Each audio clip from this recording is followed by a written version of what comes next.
दोस्तों कल्पना कीजिए एक ऐसा समय जब दुनिया के किसी भी देश में कोई व्यक्ति नया स्मार्टफोन खरीदने जाए और उसके हाथ में लिखा हो design in India, made in India. सिर्फ मोबाइल ही नहीं, मैकबुक, आईपैड और दूसरे बड़े इलेक्ट्रॉनिक प्रोडक्ट भी भारत में बन रहे हों। और सबसे बड़ी बात, इन प्रोडक्ट्स को सिर्फ भारत में नहीं बल्कि पूरी दुनिया में एक्सपोर्ट किया जा रहा हो। क्या ये सपना अब धीरे धीरे हकीकत बनने जा रहा है? क्योंकि भारत सरकार ने इलेक्ट्रॉनिक्स और मोबाइल मैन्युफैक्चरिंग को लेकर 62,500 करोड़ की एक बड़ी योजना की मंजूरी दी है। और इसी के साथ एप्पल का भारत में मैन्युफैक्चरिंग एक्सपेंशन भी चर्चा में है।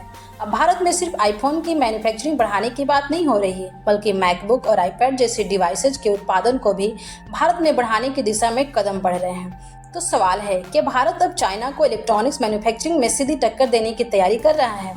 और उससे भी बड़ा सवाल कि आने वाले समय में मेड इन इंडिया मोबाइल पूरी दुनिया में अपनी पहचान बना पाएगा?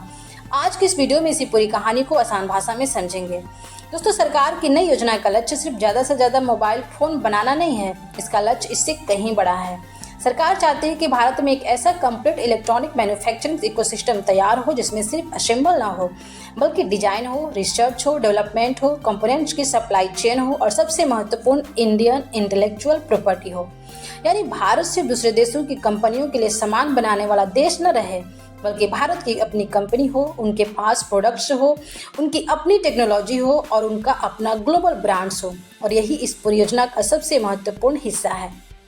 सरकार ने इस योजना के लिए लगभग 62,500 करोड़ का बजट तय किया है। यह योजना वित्त वर्ष 2026-27 से 2030-31 तक यानी 5 साल के लक्ष्य के साथ बनाई गई है। अब यहाँ एक बात समझना बहुत जरूरी है। सरकार का लक्ष्य सिर्फ यह नहीं है कि भारत में फ़ोन बनाओ, बल्कि लक्ष्य भारत में ऐसा फ़ोन बनाओ जिसे दुनिया खरीदे, यानी भारतीय कंपनियों को ग्लोबल कंपटीशन के लिए तैयार करना। और इसके लिए सरकार घरेलू कंपनियों को सपोर्ट देने की योजना बना रही है। लेकिन इंडियन मोबाइल ब्रांड्स को ही क्यों? दोस्तों, भारत दुनिया के सबसे बड़े स्मार्टफोन मार्केट में से एक है। लेकिन अगर आप दुनिया के बड़े स्मार्टफोन ब्रांड्स को देखें तो इनमें बड़ी संख्या विदेशी कंपनियों की है।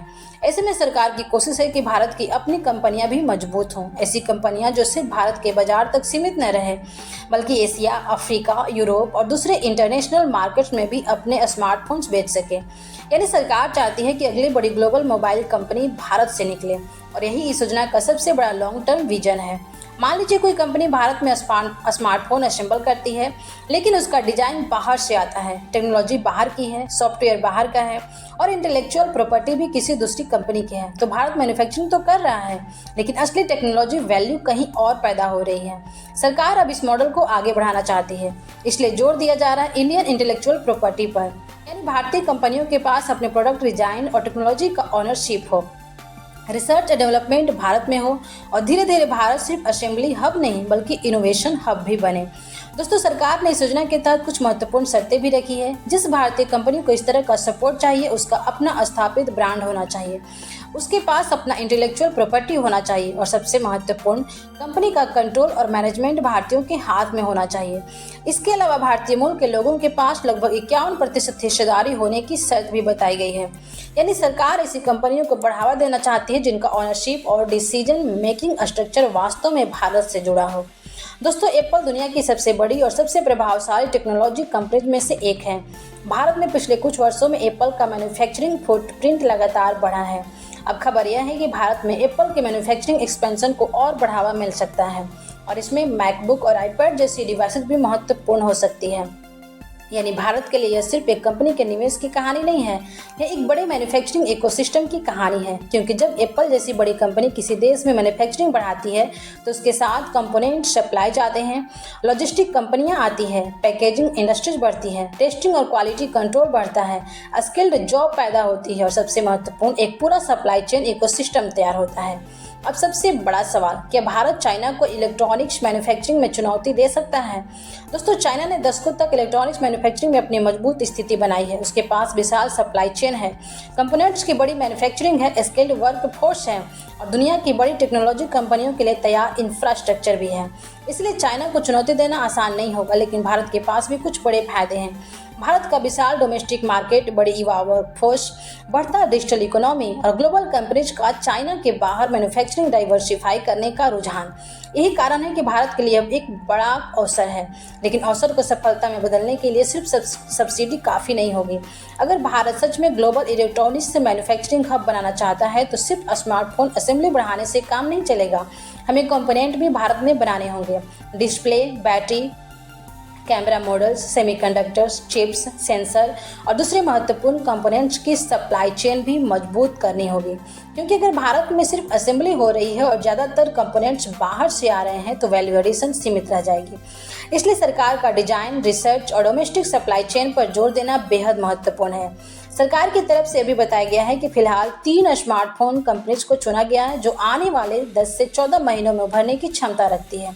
इन कंपनियों से कहा गया कि वे ग्लोबल मार्केट को ध्यान में रखते हुए अपने प्रोडक्ट्स और डिजाइन तैयार करें। फिर उनके प्रदर्शन और डिजाइन को देखकर तय किया जाए कि किन कंपनियों को सपोर्ट दिया जाए। यानी सरकार सीधे यह नहीं कर रही है कि हर कंपनी को पैसा दे दिया जाएगा, बल्कि कंपनियों को पहले खुद को साबित करना होगा और अगर उनका प्रोडक्ट ग्लोबल कंपटीशन के लायक दिखाई देता है तो उन्हें आगे सपोर्ट दिया जा सकता है। अब सवाल आता है, इस पूरी योजना से आम लोगों को क्या मिलेगा? सबसे पहला फायदा, रोजगार। जब मैन्युफैक्चरिंग बढ़ेगी तो डायरेक्ट और इनडायरेक्ट दोनों तरह के जॉब्स पैदा हो सकते हैं। दूसरा, इलेक्ट्रॉनिक इकोसिस्टम। अगर कंपोनेंट्स भारत में बनने लगते हैं तो कई छोटी बड़ी कंपनियों के लिए नए अवसर पैदा होंगे। तीसरा, भारतीय ब्रांड्स।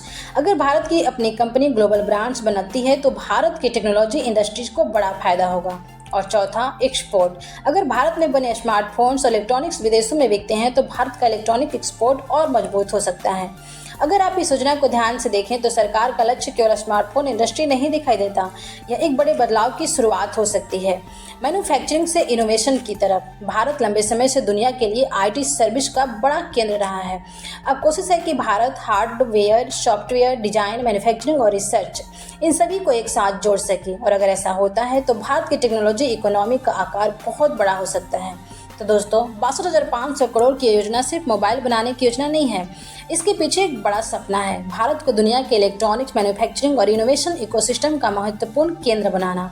एप्पल जैसी ग्लोबल कंपनी का भारत में मैन्युफैक्चरिंग एक्सपेंशन इस कहानी को और बड़ा बनाता है। लेकिन असली सफलता तब होगी जब भारत सिर्फ दूसरे देशों के स्मार्टफोन बनाना बंद करके अपने स्मार्टफोन में दुनिया को बेचने लगे। जब किसी अफ्रीकन, यूरोपियन या एशियन देश में कोई ग्राहक स्मार्टफोन खरीदते हुए कहे यह मेड इन इंडिया है, जब भारत की अपनी टेक्नोलॉजी कंपनीज के नाम दुनिया के बड़े ब्रांड्स के साथ लिए जाएं, और जब भारत सिर्फ दुनिया का बड़ा स्मार्टफोन मार्केट नहीं बल्कि दुनिया का बड़ा स्मार्टफोन मैन्युफैक्चरर और इनोवेटर भी बने, तब जाकर हम कह पाएंगे कि मेड इन इंडिया सिर्फ एक टैग नहीं रहा बल्कि यह ग्लोबल क्वालिटी और टेक्नोलॉजी की पहचान बन गया है।